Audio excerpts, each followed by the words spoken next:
Syria's conflict has not ended even after the departure of former President Bashar al-Assad, warns the UN's envoy to the country, highlighting clashes between Turkish-backed and Kurdish groups in the north.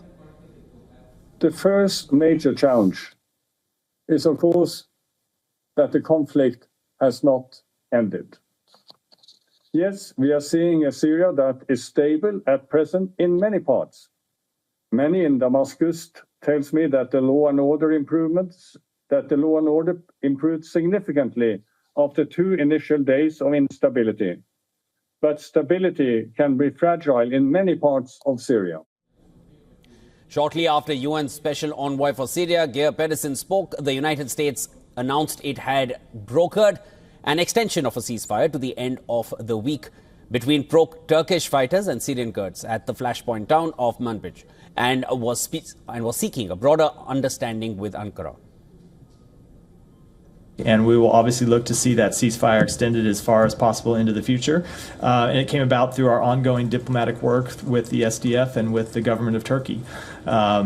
The initial ceasefire that was reached last week was brokered through our diplomatic engagements, and not just here at the State Department, but obviously we have coalition forces that operate inside Syria that have long-standing deconfliction mechanisms, in working with the government of Turkey and working with the SNA to try to make sure that forces, including U.S. forces, aren't put at risk. Meanwhile, UN Migration Chief Amy Pope said the UN agency was not advising the large-scale return of refugees to Syria before the situation has stabilized in the country. The migration chief highlighted that tens of thousands of people, especially religious minorities, have fled Syria. They came to power because of a coalition of various armed groups. Now the question is, do they govern with the same kind of coalition? Can they create that coalition? And one of the issues, of course, that's worrisome for all of us within the international community is ensuring that the most extreme voices who are part of that coalition do not destabilize a government that is more open and democratic and inclusive.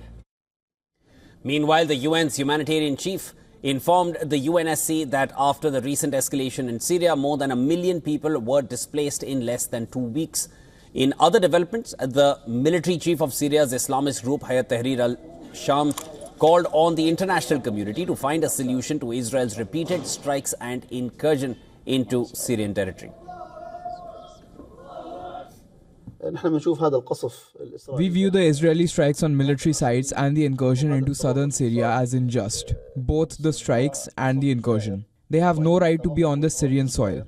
We call on the international community to find a solution to this matter and demand the withdrawal of the Israeli forces. He also added that the group would be the first to dissolve its armed wing and integrate into the armed forces, and called on Western governments to lift the terrorist label from HTS and its leader Abu Muhammad al-Julani, now using his real name Ahmad al-Shara. On the other hand, Israeli Prime Minister Netanyahu held a security briefing atop a strategic Syrian mountain inside the UN-patrolled buffer zone of the Golan Heights that Israel seized this month. Defense Minister Israel Katz of office said that Netanyahu, Katz and the heads of the armed forces and the Domestic Security Agency of Israel visited outposts at the summit of Mount Hermon for the first time since they were seized by the military. Furthermore, Israel's Deputy Foreign Minister Sharon Haskell accused the HTS head of being a wolf in sheep's clothes. Speaking at a press conference, she held up a photo collage of Abu Muhammad al-Julani.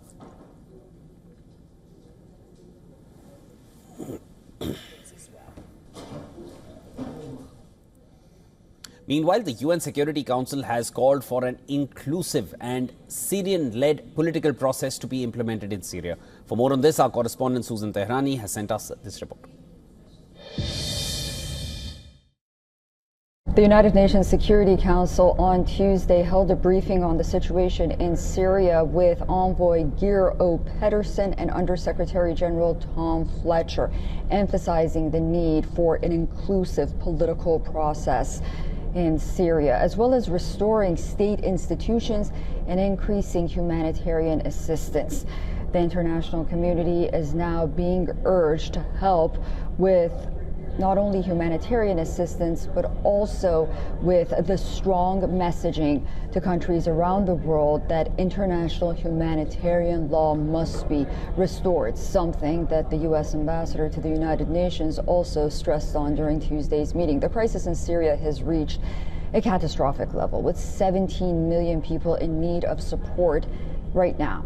The recent escalation has displaced over 1 million people.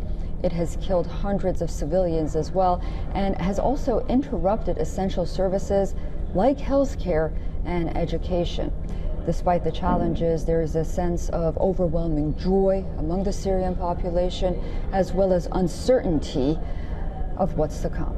Susan Tehrani reporting from New York for WION World is One.